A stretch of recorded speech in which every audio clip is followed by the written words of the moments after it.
The dictionary gives us more than one definition of the word charity. Most of us think of charity as a voluntary giving of help, typically in the form of money, to those in need.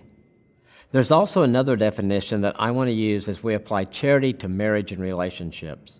Charity is a kindness and tolerance in judging others. Now that brings charity right in the middle of our marriages and our relationships. I've known people that their life work has been judging others. They were critical of other people. They found fault in almost every aspect of others. There was no grace, only critical judgment. Needless to say, their list of close friends was short, very short. Critically judging others ruins relationships. Critically judging your spouse will ruin your marriage. Your spouse is a gift from God, and you have the opportunity to embrace that gift. Your spouse will be or is different than you in many ways. It is your choice whether you see that as a plus or a minus. The choice you make will set the course for your marriage. If you choose to be critical and judgmental of your spouse, your marriage will never be what God intended it to be. You may not divorce, but you will have a wounded spouse and really a miserable marriage. On the other hand, if you give grace to your spouse and are patient and kind, you're building a marriage that can be cherished by both of you.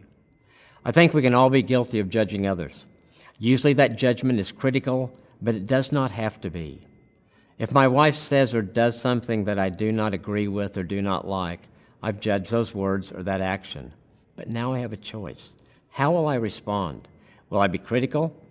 If I am, then what does that do to her and what does that do to my marriage?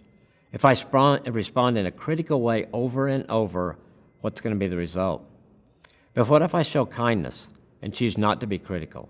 What if I look at the situation from her viewpoint? What if I embrace and accept what she did and what she said? The answer is really simple. I have loved her. I've shown her grace. I've extended charity. So which path will you take with your spouse the next time that you judge them? Will you take the path of being critical or the path of charity?